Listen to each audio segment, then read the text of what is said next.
together crude mining camps, which usually consisted of what? What did you sleep in if you didn't sleep on the ground?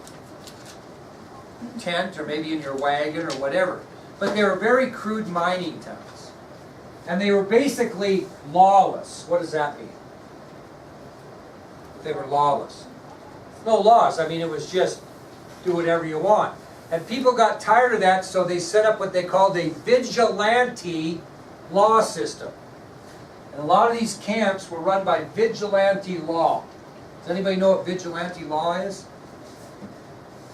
Mortimer, you find out that he may have stolen Carter's prize gold pan. And so what the vigilantes come in and what do? They put him on trial and all that?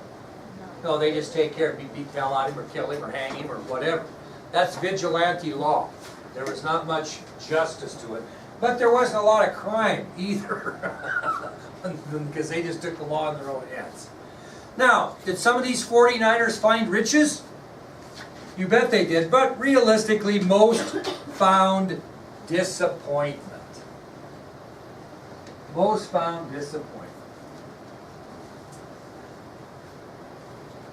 Now, the last thing we'll talk about is, were there Negroes out there?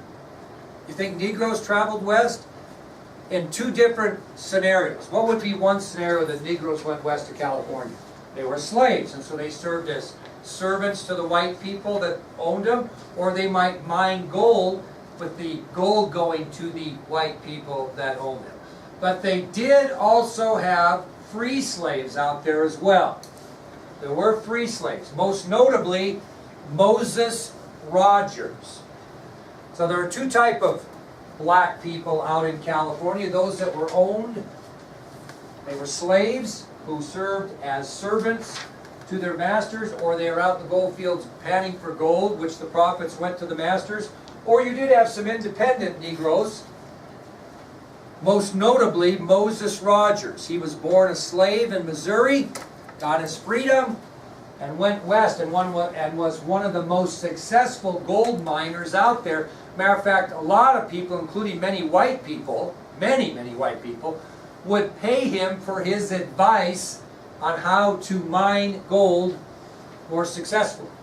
Moses Rogers was a very successful independent Negro gold miner, and he was so successful that many asked his opinion, and he gave it to him for a fee. Now, when people came out there, were they only seeking gold? What did some people go out there and do to make money?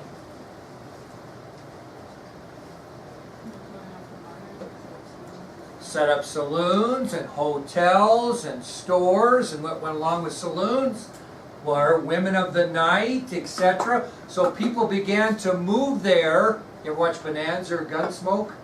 Okay, but anyway, Bonanza. Anybody seen Bonanza? It's in Virginia City, Nevada, one of the biggest silver mining places around. And Virginia City was built because of the silver, and saloons came in. People built saloons, they built hotels, they built restaurants, they built stores for supplies, and even some ladies came west to sell themselves for profit. It wasn't unusual. Well, pretty soon, a lot of people are there, and they're doing all kinds of different things, and so they get together and they write a territorial constitution. Okay? And because of their success in that endeavor, in 1850, Congress admitted California into the Union as a free state. Because of the progress in putting together a territorial government, they petitioned, and they came in 1850. It was not without controversy, and that'll be in our next test material. Henry Clay negotiated what was called the Compromise of 1850, and one of the things that came about with that compromise was the admission of California into the state as a free state. But we'll get into that later. Tomorrow we'll finish up with the Treaty of Fort Laramie, which hits close to home here. It'll be about a 5-minute lecture, and then we'll have a review. Okay? Again, you might want to study up your terms a little bit, because the test is going to be 30 matching questions. So you need to know names, etc.